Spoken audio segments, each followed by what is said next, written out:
Hello, everyone. This is Professor Hamamoto. It is October 21st, year 2021, 3 p.m. Pacific Standard Time. I would like to take the time to welcome each of you in the live chat, including Harry Honkanen and Quirky Goss. I was reading your comments a little bit earlier, and I took a screenshot of it so I can follow up on some of the references there. It's a pretty interesting line of investigation. Anyway, let me continue here because we have a lot of material to cover. Maureen S., good afternoon. Welcome. Tyrone Sargent, hi, how are you? Welcome to today's show. You'll be, and everybody will be richly rewarded today with some new information, new names, a lot of new insights here. And Piper Fogel, how are you today? Welcome. Let's get started. I came across this person quite a while ago, and I deliberately did not put a photo up there on the YouTube announcement because this person has one of those ambiguous names, a gender-free names, and I think I'm suspect, and I don't know for sure, maybe this is a transgender person, and I'm thinking along these lines. Not that that's bad, but I'm thinking along these lines is because the new Surgeon General is they made a big to do. They meaning the cabal, the people who are in charge of handing us over to the post-human realities that we're all reading and studying about, as if our lives depended on it, which they do. Yeah, the new Surgeon General, I believe, is a transgendered individual. So anyway, the person's name is Montgomery McFate. It sounds like something right out of Ian Fleming, right? Remember Miss Moneypenny, James Bond's the secretary. And there's if you read the books, and by the way, all those books by Ian Fleming, those were spoofs. And I realized that much later when I started reading them as an adult. It's a spoof of the MI6, CIA, KGB, and the intelligence worlds. But within that spoof, there's a core of reality and truth. And the reason I'm mentioning this is because Montgomery McFate and her ilk, because she's only one of many, she's maybe probably the top dog. She even created a new system that that is you and me, all of us, all Americans, all people around the world, are living under. So you see, even something as trivially seeming as the popular culture has incredible, real, oppressive consequences. So we're going to start from that. That premise is well known, but we're going to start from that well-known premise and bring new intelligence into our circle here. And you will be astounded with some of the insights that I will share with you. I was working on this talk almost to the beginning of the live stream, only to the point where I filled up my coffee. By the way, this is my Area 51 coffee mug, which I bought near Area 51, Art Bell land out by Groom Lake, Pahrump, Nevada. Most of Nevada is owned by the federal government, as you know, and the federal government means the Pentagon. The Pentagon means NATO. So maybe they're part of the PSYOPs, maybe they're not. I don't know. I'll remain agnostic at this point. So I just thought I'd share this piece of memorabilia with you. I bought this several years ago when I went out there with a friend of mine to look for Art Bell and also to visit Area 51. You can't visit Area 51 if you go if you trespass, you'll be immediately shot. And if you just kind of hang out there, there'll be a Jeep that's it's not a Jeep these days. Usually it's some sort of blacked out. Maybe it's a Ford security vehicle, something like that will come and chase you out of there. I took this out of circulation because I want to keep it as pristine as I can. It's not chipped. It's pretty much. Oh, by the way, this is another cup. Sorry, it's filthy, but I was drinking my coffee out of it today. This is another cup I bought. I didn't realize this until I just showed you my souvenir.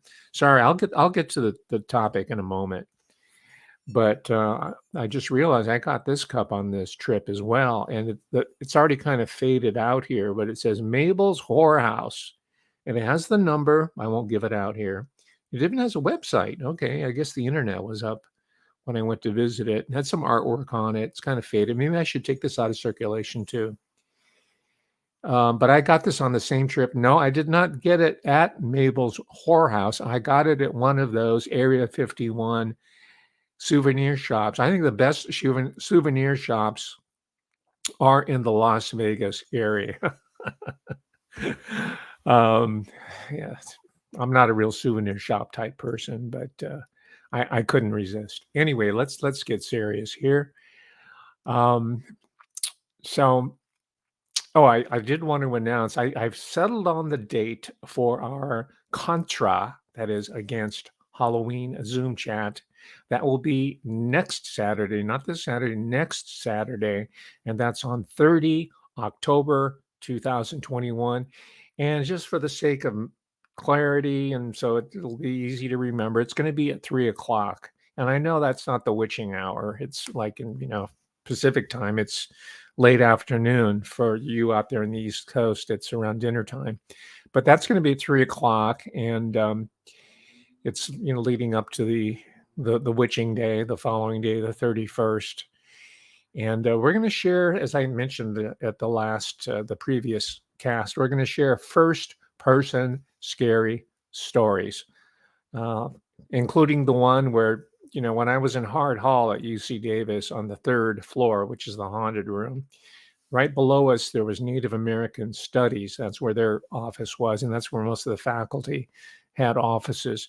So the upper floor was haunted, and the management services officer enlisted the aid because she was very much in tune with psychic phenomena, grays, and aliens, and she was the first person that introduced me to the idea, the notion, and most likely the reality of Morgellons. It was her. She was, I would talk to her for hours on end about these topics. But anyway, so she recruited one of the people out of Native American Studies who was, or I don't know if he's still alive. He was a shaman or a holy man, a medicine man, I guess, if you want to call him that. And he went up there to chase out the evil spirits, and the spirits won. They chased him out of there. He wound up with serious back problems after that, and shortly thereafter he retired from the university. So coincidence? I don't know. So we're going to be sharing, and I have more for you as well, and I'm sure everybody does, right? And there's a reason. Well, it's going to be fun. I get to see you on Zoom, and we understand that it's going to be great.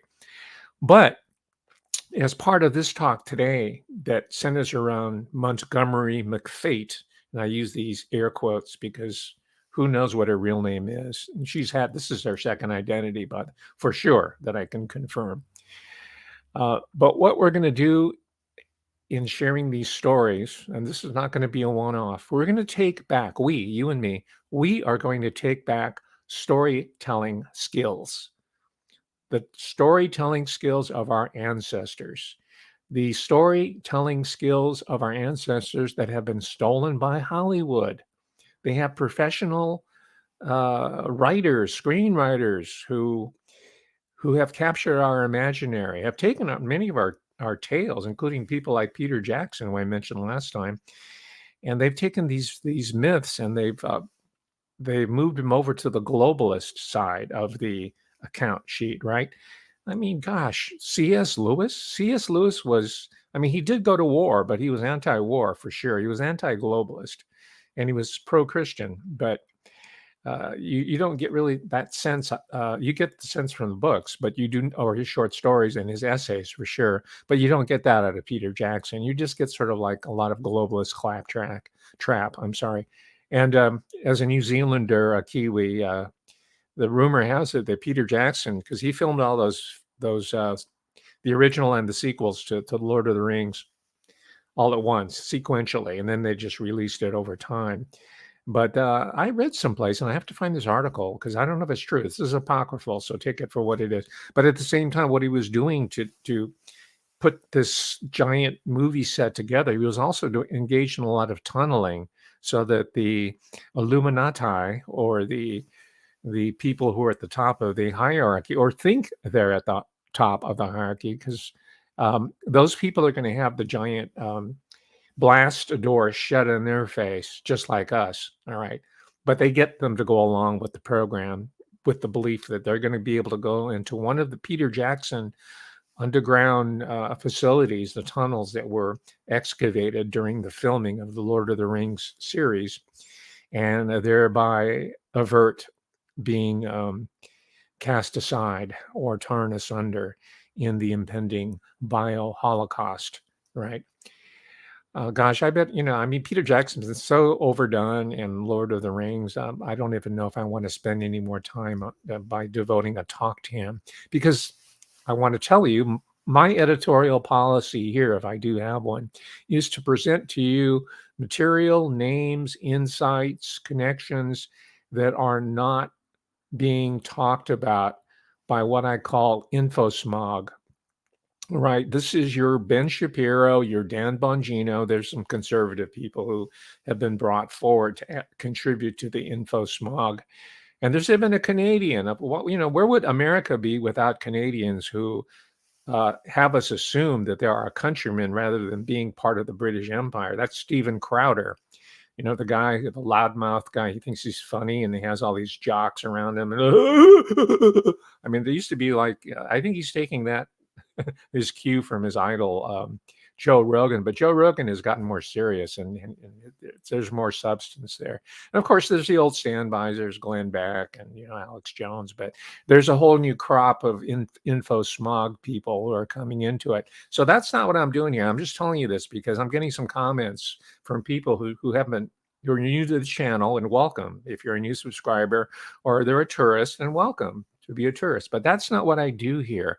I present new material, and you see Art Bell and you think, oh, okay, Chupacabra, right? Or UFO. And that's what that's intended, partly by Art Bell himself, so he can get into the real subversive stuff, but also by his detractors. And I mentioned most of his detractors are on the left liberal end.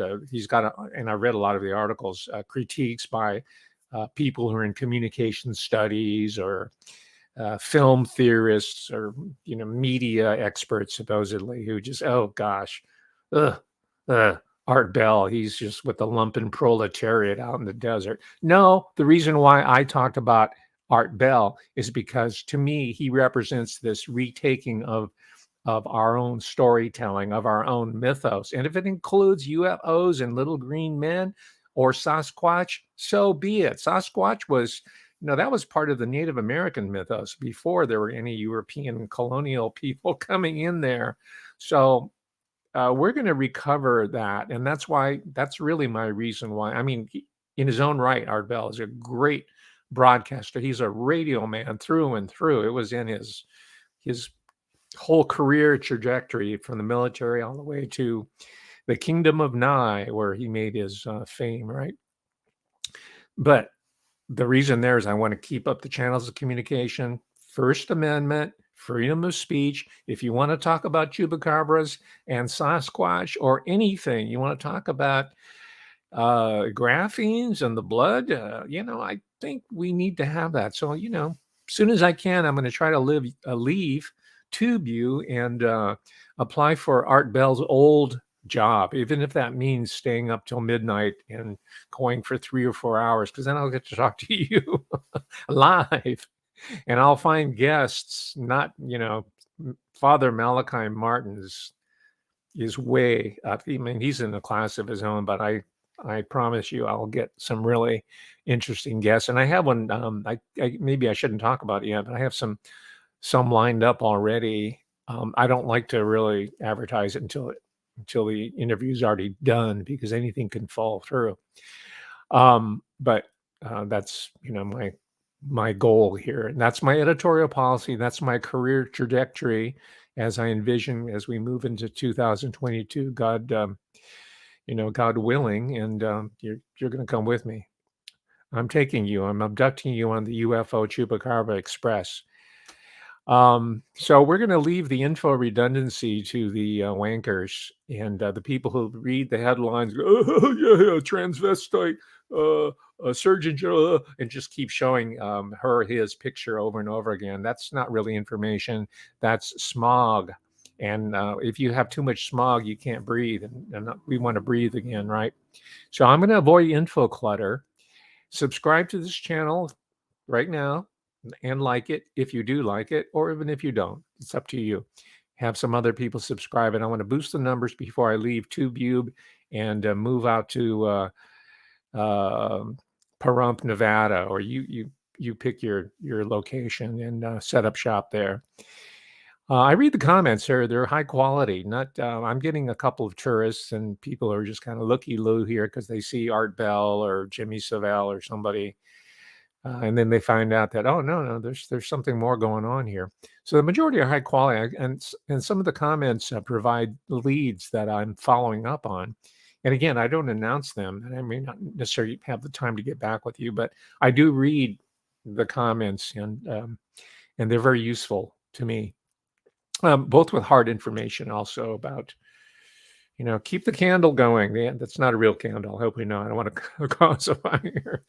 Or sound. Questions about the sound, the fidelity, technical. Because like Art Bell, I want to have a tight show from a technical perspective, not just the content itself. So today, in keeping with my editorial goals, I am going to be introducing this maybe you do know who her or he is.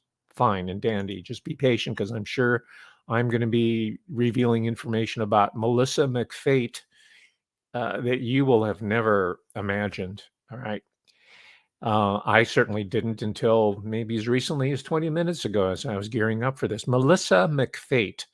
She's got more initials behind her name than my gosh, even Malachi Martin. He's, PhD, Society of Jesus, and she's a PhD. Okay, so what? Okay, she comes out of Berkeley, anthropology. So what? Berkeley anthropology is one of the granddaddies of anthropological studies in the USA. And why anthropological studies? I'll get to that in a moment. It's kind of like the queen of intelligence. It's the queen of surveillance. It's the queen of what she calls, Melissa McFate, the human terrain system. Yes, that is her brainchild, the human terrain. Put that in your critical vocabulary or your casual vocabulary right now. Take note, human terrain system, or HTS for short. Okay. Already we're leaving the info smog world. Have you ever heard any of this on the info smog shows? Don Bongino or whoever else, whoever can talk loudest and right? That's your McSmogville. But we're talking about McFateville. She's a PhD from Berkeley anthropology. And by the way, that department was founded, I think, or one of the mainstays, or probably the focal point of that department was none other than Alfred E. Kroeber. A.E. Kroeber. You might have read him in high school. It was the book Ishi, the last of his tribe. This was a Yaqui Indian his tribe had been decimated partly by disease, hunger, starvation. Sounds kind of like us, doesn't it? We might be the last of our human tribe. Anyway, he was brought into the Anthropological Museum by Dr. Kroeber, and he was observed as a live subject. And later, the book, it's a classic. It's almost like canonical in a lot of schools, and it's a good book for its purpose. It's kind of sick in a way that just like in the Chicago, the World Exposition in Chicago, they would have people from the Pacific Islanders or Madagascar or something and put them in a cage and put them on exhibits as savages. Okay, that's part of the anthropological mission from the beginning to the present, 2021. The only difference now is they don't have to go to Madagascar to put them on display in a cage. We are the ones in the cage. It's called YouTube, right? It's called Butt Facebook. And the yoke is on us, Yoke. The yoke is on us. So this is part of Melissa McFate's operationalization, as she would use in her military / jargon, right? Operationalization. So that's her job, to have operationalized the insights that she gained as a doctoral student at Berkeley. Later, right after that, she got a JD. That stands for Juris Doctorat. And where did she get that? She got it from Harvard. Oh my gosh. Let's take a look at her biography. Let's take a look at Dr. Professor Melissa McFate. My gosh. I think we should spend some time here. Someone needs to write a movie. Maybe it'll be me. If you're a producer, come on. Yeah, hit me up. We'll collaborate on it. We'll bring this to the screen and we'll sell it to Netflix. We'll make it a mini series, right? It'll be better than anything that the globalist mascot Sandra Bullock would have ever been in. We're going to do a biopic on Melissa McFate. Okay, that's why I call this talk today The Twist of McFate. You know, it's a play on words, puns, right? I'm into language. And she is the architect of the human terrain system, which you have already put into your working vocabulary. HTS, we're in the human terrain system. Okay, I mentioned that this is her second identity, Melissa McFate. Her original identity, at least from what I can tell, is that of Melissa McCarlough, Carlough. Her first identity was Melissa McCarlough. And according to the description, it's a good article. It was published in 2007. And let me speak the author's name. He deserves our accolades. It's his name because journalism, some journalism is still well done. This is back in 2007, so it's slipped since then, but still. Matthew B. Stannard wrote this article for the San Francisco Chronicle. You can find it online. It's on SF Gate. Matthew B. Stein. It's called Montgomery McFate's Mission. Can one anthropologist possibly steer the course in Iran? And this is when the U.S. was fighting Iran War #2. And he goes through a profile. So this is where I'm drawing most of this biographical information you're about to hear. Why is this important? Well, the biographical data points, if you will, the biographical information gives us a picture of her intelligence operation, the human terrain system, and how she uses, and she's not alone, people in the behavioral sciences, psychology, not just your Robert Malone's, the people in the hard sciences. We hear enough about them. We know about Anthony Fauci. We know about Robert Malone. So we're going to talk about the social sciences, the soft side, as it's typically called in academia. Soft meaning sort of soft-headed. It's not really rigorous like that. Well, you know what? I will argue that people like Melissa McCarlough or, Montgomery McFate, as she's known professionally today, I would argue that they're equally as important, if not more so, than your Anthony Fauci. But that's all we hear about by, Steven Crowder or Ben Shapiro or Don Bongino. Fauci. Okay. Yeah. Okay. So let's go through some little profile here. She was a punk rock person. She looks, some of the pics that I've seen, she styles herself as sort of a, avant-garde, sort of countercultural, stand outside the norm type of person. Certainly not a person that the Pentagon would pay serious attention to. But the Pentagon is very much interested in eccentric types. And I won't go out. This is a separate talk. I had a good talk with a friend and collaborator of mine about these AI types who are trying to figure out the ambiguities of human behavior. And they're looking at people like Montgomery McFate in order to extract the intangibles, the ambiguities and irrationalities, even of human behavior. And they're studying it very carefully, and they're dialing it into the new AI system. Anyway, so she's a punk rock child. You can see more of these people who are coming forth in the Pentagon work and going to work for NATO / the United Nations. Most of your institutions now are staffed with the younger versions of it. Your Pete Buttigieg, for example, people in their 40s, they miss the counterculture, right? They're not interested in, I'm caught the tail end of it myself, but there's been a generational changeover. We're working for the Pentagon is not only not off limits. To my generation, you went for work for the Pentagon or Dow or one of these globalist corporations. My gosh, you sold out. But that's over. That's done with. There's all kinds of movies making fun of old hippies and the baby boom generation and the failed 60s, and all our rock music was created by Lookout Mountain. That's Dave McGowan's job, right? You hear it on and on in the psyops that take place. And we're going to keep hitting the Beatles, ladies and gentlemen. We're going to go back to people like Renee Hall. He was one of the granddaddies of the studio system in Los Angeles. So it's not all globalist stuff. It comes from the people, right? They, meaning the Pentagon, co-opted it and they took over. That's why we're going to retake the music. We're going to retake the popular culture. We're going to retake the storytelling, right? And in order to do that, first of all, we have to know the history. And I'll get to Renee Hall later. By the way, I first found out about Renee Hall by, used bookstore. I found a directory of the musicians union in Los Angeles. Oh my gosh, all the big shot, they're going to be in here. But I looked through it and I realized it was found an old bookstore and someone had discarded. But I realized that these were only Black musicians, or Negro musicians. There was the Negro directory for the musicians union. Because it was segregated. Okay, so Renee Hall was, in the parlance of time, Negro. So that's where I found his, and his address, there's his phone number, everything. I had contacted him because he had to be a union person to gig, to be and he's an incredible arranger of the highest level. But very few people know of him because InfoSmog has it that Dave McGowan says that Jim Morrison and Graham Nash and David Crosby and Frank Zappa, they're all from the intelligence world, right?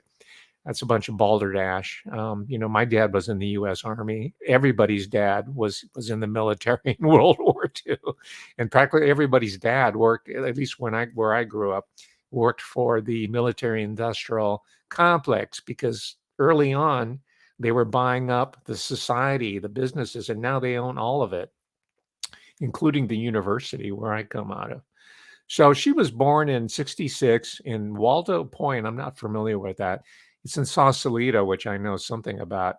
That's where they have all the hot buttons. That's where a lot of the hippies, her parents were hippies. She comes out of this hippie milieu, right, where a lot of cultists came out of, and actors and creative types. And now she's on the other end of the spectrum. I told you the Pentagon is very much interested in bringing in these creatives because the AI system has not fully been able to download, so to speak, that intangible, that creativity, that spark, that almost godlike, right? Not godlike, but almost godlike ability to come up with elaborate horn arrangements, or write songs, or create melodies, and write books, novels, The Stepford Wives, Ira Levin, right? Which I'm going to get into later, not today, but in a future talk. I'm doing my homework right now. So that's where she grew up in, and this is part of Marin County. Remember that name, Marin, Marin. And you might remember it from an earlier talk that I gave on one Robin Williams, because he grew up in Marin County. He grew up in more of the upscale part of Marin County. Montgomery McFate, or Melissa McClough, grew up in the more downscale, the hippie part. Although I don't think her parents were truly hippies. I think her parents were probably well off, but they went the hippie route because they had the ability to it takes a lot of money to slum and to be a hippie, or to pretend you're a world traveler, backpacker. You see them everywhere, every major airport. They look, like they're rough and ready, but they're rich kids who are going to Thailand or Vietnam, or someplace, right? Or Goa, right? Smoke a lot of dope and spend mommy's and daddy's money. So I don't know if her parents were of that. Maybe they were working class. I don't know. But her father was a former Marine, 6'8". His name is Martin McCullough. And this is the important part here, he got out of the military on a mental health discharge, right? And according to this article that I cited from the SF Chronicle, and this is McFate's quote herself, it says, he used to walk around downtown in this pink denim jacket and said, I am God, in giant rhinestone letters, end of quote. It's my first memory of my father. That's McFate. Okay, that's where she comes from. So maybe it's not that much of a stretch for her to go to the Pentagon after all. So they got divorced. Her parents got divorced in 1968, and her mother fell on hard times. And as a result, as a child, as a young person, Melissa McClough fell on hard times as well.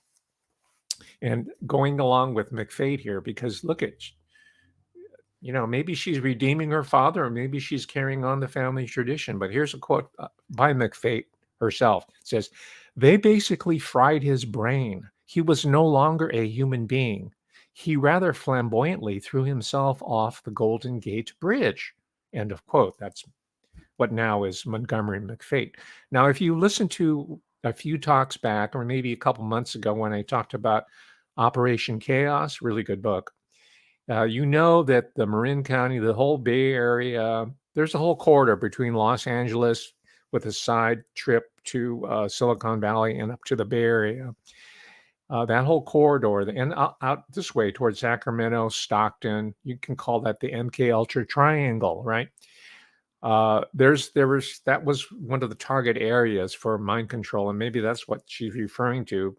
She might not even know this herself. Maybe he was an MK Ultra person. Maybe he was dosed on LSD when he was a Marine. Maybe that's what's called mental health discharge, right? So she attended Tamalpais High School. And, she was an early goth before they were goths. And the rest of the kids are probably more preppy. They had the kids from the poor side, who lived in the houseboats maybe, and some of them that were the sons and daughters of executives at Bechtel, or one of the large corporate entities, or perhaps high-level premium attorneys who commuted from Marin County over the bridge into downtown San Francisco, and worked in the business district on Montgomery Street, or maybe they're with the Bank of America executives. That's where they would tend to live if they didn't live in Nob Hill. Nob Hill is more old wealth, San Francisco. So some of the wealthier ones that could commute in would live in Marin County. I'm just trying to give you an idea of the social milieu there that she came out of. So this is not on her official bio, her Montgomery McFate bio, but on her Melissa McClough bio, I found out that she first attended a local community college. Yes, this person with all these elite degrees from the University of California and then Harvard Law is a community college graduate. All right. And I mentioned that not because it's community college, but because maybe there's more to community college than we imagine.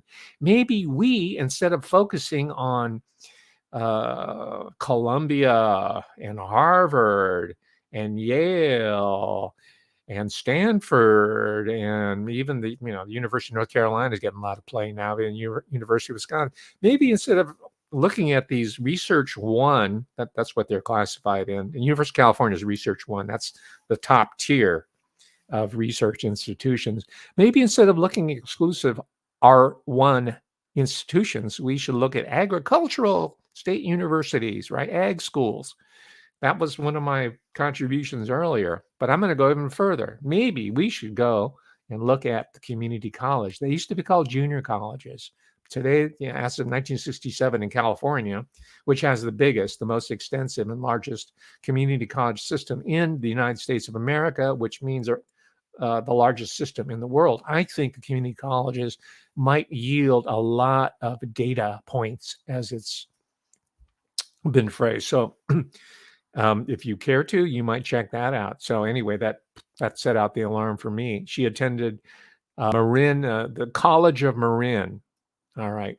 And why did that pique my curiosity? Because as I've alluded to previously, there's another illustrious alumnus of the College of Marin, and that would be one Robin Williams. Yes, that Robin Williams. His father was a high level automobile executive. And don't be thrown off by the automobile qualifier there. If you're a high-level Ford exec, Robert McNamara, after all, became later Secretary of Defense and then the head of the World Bank, right? He was a Ford man. Okay, so don't be put off by or distracted by the automobile. It's not just about, she's real fine, my 409, right? Beach Boys, Jan and Dean. That's only one aspect. When you're talking about automobiles, you're talking about Ford, Chevrolet, and all the rest of them. You're talking about globalization. You're talking about globalist. Why do you think there's the Tesla automobile that Elon Musk is trying to promote? Because that's where the big boys like to, do their business, and that's where all the testing for these elaborate weapon systems and transportation technologies come from, and not just terrestrial, but also off planet, off Earth. Okay, let me just give you an example of some of the notable alumni from the College of Marin, because I'm running out of time here. Pete Carroll, he's an NFL coach. Don't need to belabor that. Terry Bozzio, he was a drummer with Frank Zappa, right? According to Dave McGowan, because I get these comments on, yeah, you got to read, Mysteries of Laurel Canyon. Yeah, it's all CI, of course, that's balderdash. It's a real gross simplification and a psyops in itself. Anyway, Bozio, some people pronounce it, drummer with Frank Zappa, and he later went on to found the group, who are, I think they're great, right from their name all the way to their music, right? Missing Persons, right? His wife, Dale Bozio, was the lead singer. Terry was the drummer. He's a great drummer. He's a great musician. To be with Zappa, you have to have some chops there. Missing Persons, yeah. Walking in LA. These are like underground radio at the time, FM. You would hear these, or college radio. Walking in LA is one of them. Yeah, a couple of, I'm blanking on some of the other ones. I have their best hits wherever. Maybe I should go album by album and revisit them. But they had some, they sound like pop tunes, but they're much deeper than that. Not much, but they have more depth than you imagine. I didn't know this. Another notable alumna of College of Marin was none other than Diane Fossey. She's the primate celebrity, right? She's the one. And I always figured she had some kind of intelligence connection. No one's really explored that yet. Maybe you and I can do this together. Let's go in on Diane Fossey, see what she's about. But we can start with the College of Marin, because your Robert Malones and your E.C. Davis people and the people, Dr. Mary Sherman and Dr. Alton Oshner down in New Orleans, they was interested in monkeys. They was interested in the funky monkeys, right? The National Primate Lab. So you got Diane Fossey providing sort of a warm, cuddly, stuffy animal type of connection to our missing link, the primates. So you got Diane, and you got Naomi Judd. Now, I knew she was a nurse, and she studied nursing over at the College of Marin. That's, of the Judds. You got Naomi, who looked younger than the daughter, who was, what was her name, Naomi? It's probably going to come up in the chat. She looked really mean. She looked like someone's mother who's unhappy because you're in the, making too much noise in the living room, and she's on Prozac. Bob Fosse, no, not related to Bob Fosse. Bob Fosse, however, was married to Gwen Verdon, who was a Broadway actor, and Bob Fosse was a choreographer and did Damn Yankees and Cabaret. Yeah, boy, that was an interesting musical and film. Oh, Jane Goodall. Yeah, there's another one for you, Diane C. Yeah, there you go. Diane Fossey, Jane Goodall. There's probably an intelligence connection there. So Naomi Judd is, and I like the Judds. By the way, her legend is she had to quit because she came up with a hepatitis problem, infection, because she inadvertently hit herself with a syringe. There might be a deeper story behind the premature retirement of Naomi Judd. And then there's the younger Judd, right? Ashley Judd, the actress who's, says, I am a nasty woman, right? She went up to D.C. and spoke in front of all the people. And she's pretty much read into that whole celebrity psyop, program, right? That's why we're going to take the music, the acting, all of it back from these lifetime actors. Then you have Scott Thunes, who I didn't know who he played Zappa. He played with bass guitar for Zappa. So there's a Frank Zappa connection to the College of Marin. And then we already talked about Robin Williams. He majored in theater arts at College of Marin, 1970, 1973. That's a long time to be spending at a community college. And then he was sent over to Juilliard School of the Arts. This is Robin Williams. And his roommate was Superman, Christopher Reeves. He's a Juilliard trained actor. That's why he could do these Shakespeare parodies so well. And he was recognized as a budding genius as soon as he hit town at Juilliard. And by the way, the College of Marin likes to brag that it's one of the nation's top community college that transfers people over to Juilliard. So it's a feeder school. And who's doing the feeding? I think it might be NASA, could be DARPA now today, definitely Pentagon feeding them through because they want to colonize the arts, the creative world as well. Anybody that stands in their way might find out one day that they've overdosed on prescription drugs, right? Or hung themselves in their closet through autoerotic asphyxiation. That's the Robin Williams legend, right? He knew what was going on. He knew what was going on. So did Kung Fu, right? Carradine, David Carradine. So anyway, let me skip through her bio. It's very interesting, and it gives us a lot of information to work on. I found in lead up to this talk that I was to give that I was only getting half of the story. The other half of the story is the so-called better half of Montgomery McFate, and that would be Sean McFate. Okay, so just for kicks, I said, hey, I'm going to see. There's this reference. She was married to this guy named Sean, right? That's part of her legend, her CIA her Pentagon legend that's read for. So let me just put it into the search and see what I come up with. Lo and behold, ladies and gentlemen, I hit a gold mine, the mother lode. Sean McFate might be even more important than Montgomery McFate. Montgomery McFate might just be sort of a placeholder or stand-in or a pass-through for a number of personalities who are filtering for the cool factor, filtering in through the fantasy fiction, now games, right? Video games. And they're doing policy. They're doing new world order policy like the human terrain system. They're filtering it through the popular culture. Boy, was I perceptive in going to Bowling Green State University and enrolling in their popular culture master's program, coming out with a degree in 1976. I knew that's where all the action is. And sure enough, Sean McFadden is an acclaimed fantasy author. Not only that, just like his wife, who might be a man, Montgomery McFate, who has a PhD and a JD, he enjoys the luxury of not only being an acclaimed fantasy author, shades of Tom Clancy, and all these books, right?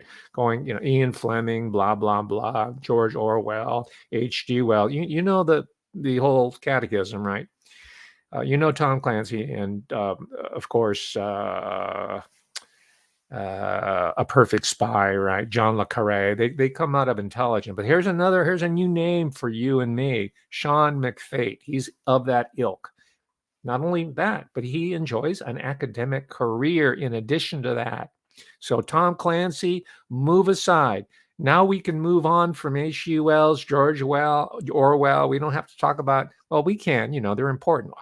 Isaac Asimov, but I'm tired of reading this in the info smog world, right? I'm tired of hearing it rehashed. You don't have to put it in the comments. Been there, done that. Let's move on to Sean McFate. Let's move on to Montgomery McFate, because guess what? They have our McFate in their hands. We're twisting in the wind, courtesy of the McFate people who have us all locked down into their human terrain system. Do you see what I'm saying? Yes, you do. because you're a quality audience, and I am blessed to be with you here today. So anyway, we'll keep talking about George Orwell. I mean, these people and Asimov and L. Ron Hubbard, all those people that we're well acquainted with ad nauseum, right? But I want to tell you, I'm going to make another pitch. I think we need to look at Professore Umberto Eco of the University of Torino, right? Turin, right? He's a professor. He's a linguist. He wrote. I was introduced to him in grad school, of course, as a semiotician. He's a person who manipulates signs and symbols, because, as Confucius say, signs and symbols rule man, not laws, right? I'm paraphrasing because my Mandarin is not really that good. But Umberto, that's his deal. And he wrote a bunch of novels, right? So again, he's pushing through the New World Order, which is grounded in Kabbalah and the occult traditions of mostly, the Mediterranean area of North Africa, as it's moved up through Central Europe and Western Europe. That's Professore Umberto Eco with read all of them. I think I've read all the major novels. I've even read a lot of his scholarship, like A Theory of Semiotics, right? That was my first book by Umberto Eco. But we also have to look at V.C. Andrews, right? I'm making another pitch. I can talk on her. And again, we're going to look at my man here, Ira Levin. I know nothing about him. He's really intriguing me. But here's where I'm starting with Ira Levin. I think he is a legatee. I think he was probably the son of a rabbi, probably the son of a whole lineage of bloodlines of rabbinical scholars. And I came up with this book by a guy named Brian Ogren. He's a younger scholar, I think. I'd like to get him on the show. And this is published by New York University. This is an academic book, okay? Here's the title. It's called Kabbalah and the Founding of America. Yes. And the subtitle is The Early Influence of Jewish Thought in the New World. And I've been leafing through it. I'll give a more thorough review of this book. This is going to help me understand Ira Levin, and this is going to help us understand the human terrain system, and this is going to help us understand the global oppressive cultural terrain that these people like, she's only one of I'll speak of them in the plural, the McFate couple. And there's tons of them out there, tons and tons and tons. No one's talking about them. But here, this is where it's at, because the info smog is choking out not the real, but the new oxygen that I'm trying to introduce into the dying patient. So will you please subscribe? Will you please share this video? Will you please join me on Patreon on Halloween Eve? And okay, so here he is. Check him out yourself, Sean McFate. He's described in this little aggregator here called Fantastic Fiction under authors. It says Sean McFate is a professor of strategy at the National Defense University and Georgetown University School of Foreign Service. Ladies and gentlemen, it doesn't get more NATO than that, does it? This is Sean McFate, husband or wife, partner, as the terminology now has it, until it's changed arbitrarily, randomly, but the partner of one Montgomery McFate. And it gets better. Yes, just like the Ginsu knife, there's more. Not only is McFate a acclaimed fantasy author, and he's a professor of strategy, and we're the chess pieces, we're the pawns in this strategy. If you haven't figured it out yet, we are part of the what they used to call in the Vietnam War, because this is how it was workshopped in Vietnam.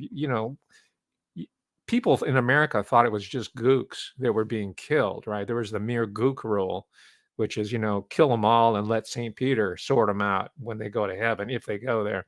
That's called the mere gook rule. This is in the literature of the Vietnam War. This is not a disparity. This is the mentality. But we are the gooks now here in America and around the world, right? I'm so glad I was in Asian American Studies, because I was able to tell Asian American Studies, said, hey, listen, man, your parents sacrificed for us. Your fathers, who were snitches in the Army of the Republic of Vietnam, who were intelligence, and now they got out of the country and they're here, and you're here at UC Davis, and now you're ratting me out. Hey, it's part of your lineage, part of your heritage, it's in your blood. You're born to be snitches. And they, believe me, this is based on my own personal experience. Not all of them, but they tended to reproduce their father's trade craft here in the U.S. And a lot of them are highly placed now in all the institutions. Viet Dinh, for example, came out of Harvard Law, went into government as well. I don't know where he teaches. I think he's teaching in Georgetown, something like that. But he's just one of many. So here you go. Here's the academic appointment of Sean McFate. He's at Syracuse University. Not bad. Okay, he's at the Maxwell School of Citizenship and Public Affairs. Maxwell. Hey, is that Ghislaine Maxwell's father? Yeah, because he's laundered a lot of the Israeli intelligence money that was being passed through Sir Robert Maxwell's bank account, right? And you know what happened to him. He was found in the Atlantic. I'm sure, shouldn't be laughing, but someone threw him overboard, or he jumped, or he was pushed or shot. Who knows? But he died, right? He thought he was on top, just like the people who are hiding out in New Zealand and Peter. What's his face is Lord of the Rings secret compound, right? The one with the 6-foot blast doors. Those guys think that they're going to survive this. Anyway, he endowed this school in Syracuse University, a globalist, of course, and who is a senior fellow at the Maxwell School of Citizenship and Public Affairs, but one Sean McFate, and he's also a member of the Atlantic Council. You've heard that one before, and he's listed here as a professor at Georgetown University School of Foreign Service, and I've already told you this, right? Biography: he's expert on 21st century war, the changing international relations. He's got all the affiliations. I mentioned the Atlantic Council. He's an advisor to Oxford University's Center for Technology and Global Affairs. Most of this run out of City, London. Your Canadians, and your people in the UK still view the United States as a junior partner in the larger Anglo-Saxon-led empire, and this disarming with all the pomp and circumstance and the accent, right? Anyway, you can look at his bio there. They're like peas in a pod. They're the perfect power couple. So again, he was tapped because, from what I read of Montgomery McFate's biography, she comes from a hippy-dippy background, and she married Sean McFate, and he's described as having come from a patrician family. So his family, his bloodline, his lineage probably goes back, I'm guessing, to maybe not colonial times, because he has an Irish surname, and as you might know, if he was Irish, his ancestral Irish Catholic, he definitely would not become part of the Anglo-Saxon elite. But later on, he probably became a servitor within the Anglo-Saxon, like Joseph P. Kennedy and the Kennedy family. Beyond that, because the Irish, the anti-Irish sentiment was very, very strong up until modern times. It wasn't really until the 50s and 60s where that changed. So maybe he still feels he has an axe to grind as a person who's from an Irish American background. But anyway, he's from an elite family line, and he combined forces with this woman who comes from the hippy-dippy creative end of the spectrum. And that's exactly what the Pentagon needs to think out of the box. Now, I'm not just saying this. I've been looking at the career of one General Petraeus, right?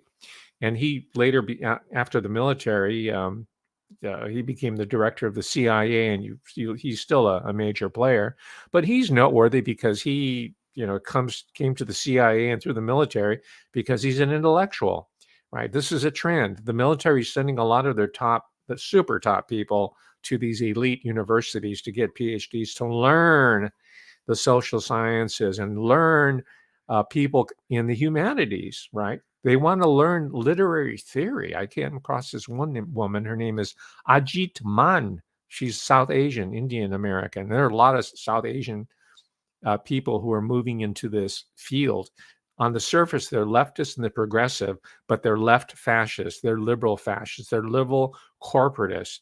And that, for me, has always been cognitive dissonance, because the people on the left, when I was growing up, were anti-New World Order. The term wasn't used by us at that time, but they were anti-militarist, anti-colonial, anti-Pentagon, anti-corporatist. But you have a whole new generation of people who identify with leftist and progressive values including people like Bernie Sanders, who support the New World Order, the NATO/UN Caliphate, as I've called it, right? So I finally reconciled myself to the fact that I'm a relic of the 1960s and 70s. So I no longer consider myself a leftist, because most of your leftists are now working for the same people who are trying to move us into the new AI reality, right? Right? They are part and parcel of that world. And that's where Montgomery McFate comes into the place, or this woman named Ajit N. Man. And the reason I mention her name, is because, yes, your Petraeus types are studying a literary theory, probably even the literary theory of people like Professore Umberto Eco, but certainly they're studying Paul Ricoeur, or they're studying memetics down at Stanford, with Professor, what's his name always, I think I blotted out because it's so abhorrent, but he's the guy that does memetics, and they're studying it because, again, they have to figure out how memes work, how narrative works, and what they've done. And this woman, Ajit Man, who has her own organization, by the way, it's called Strategic, let's see here. It's called Strategic something or other. She created her own think tank because, a lot of these people couldn't get jobs in academia. The university system purposely cut off the opportunity for younger scholars to get into academia. And she was one of them, say, hey, I'm going to use my knowledge of literary theory and come up with this notion of narrative warfare. Right. That's her baby, Ajit Man. She probably knows McFate. It's a small world amongst these policy wonks who are academic retreads who are now working for NATO/UN Caliphate via the Pentagon. Right. And so they're studying something that you seeing, like, gosh, you're majoring in English, you're majoring in comparative literature. Come on, you'll never get a job. Wrong. You are the job. If you're there, you are on your way to Easy Street. You're going to have a nice, beautiful home in Georgetown. You might even become a neighbor of the Baramas out in Colorado, right, in Georgetown. Right. That's going to be your neighbor, because you will be one of those policy wonks that are teaching the Pentagon/UN NATO how to manipulate not just Americans, but the people the world over. Right. The British did it in the so-called Malaya emergency. They formed the concentration camps. Right. And they won that one, supposedly. And then you got Edward Colonel Lansdale, who's a hero to these people. His name comes up often, time and time again. And he comes out of the advertising world, not anthropology. He comes out of advertising.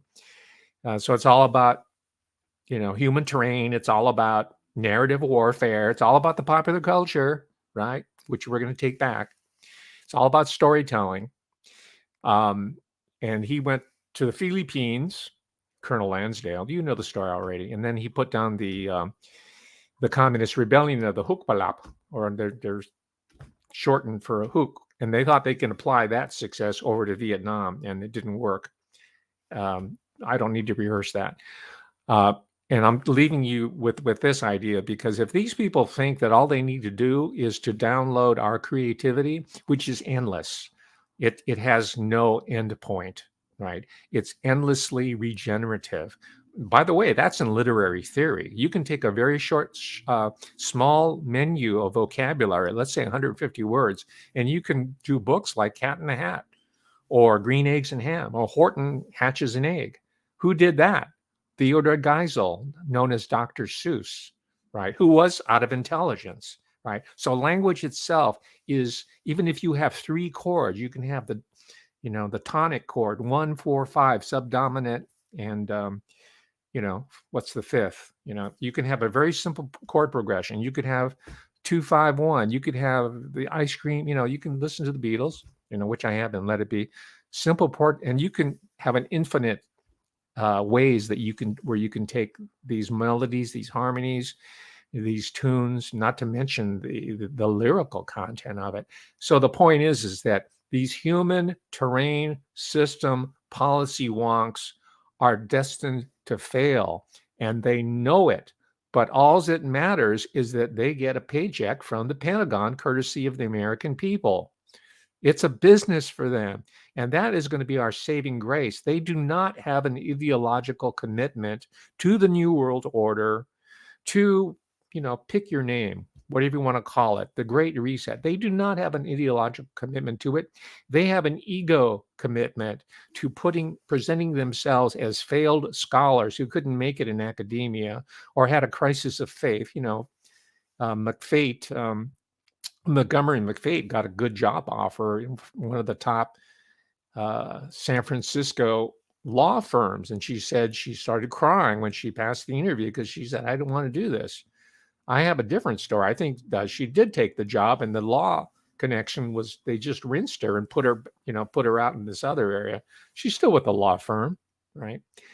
So that's the good news. We're figuring out their particular strategy. I have inside knowledge about how the university works and its pecking order and its and the people that populate. I have a pretty good understanding of their psychology and what motivates them. And they're not motivated by ideology, right? That is, they're not motivated like, I'm going to sacrifice for a greater purpose, call it religion X, Y, or Z, whatever it is.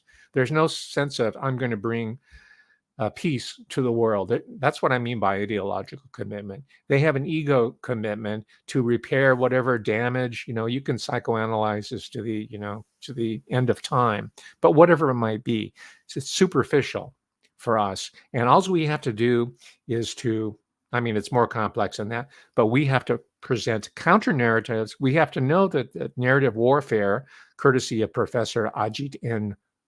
Man, we know that she has a name for it. We know what she's doing. So we're going to create counter narratives. We're going to create our own storytelling. I'm going to see you there Saturday, a couple of Saturdays from now, and we're going to talk story, just like your parents and your grandparents and your ancestors would tell these stories over the campfire, right? That tradition needs to be revived. We don't want Netflix telling our story. We don't need curators. We don't need no stinking curators. We don't need no stinking badges. All right. Yes, Corky Goss says we can build the pyramids. Natch. Well, you might have some dissenters in the comments say, no. Haven't you read Zachariah Sitchin, or the chair, Eric von Daniken? And I have, by the way, so don't put that. So let's say, no, it's definitely off planet. And that's fun. I don't care. I want to survive so that we can keep speculating and openly talking about this in late night radio from the kingdom of Nye. I'm practicing my voice because, ladies, that's where I'm heading, and I'm taking you with me. Yes, peace out. Have a good weekend. I'm going to be posting something a little bit later that I did yesterday about the strategic Hamlet program in Vietnam, because, ladies and gentlemen, here in America, around the world, we be locked down in a Vietnamese strategic Hamlet, as it's called. Don't you love Pentagon speak? Strategic Hamlet. It sounds so warm and fuzzy. It sounds like the Pied Piper of Hamlin is going to rescue us from all those dreadful Viet Cong, those nasty communists, them Chi Coms. All right, ladies and gentlemen, that's enough for the rant for today. We'll see you. Peace, peace, peace out. Bye.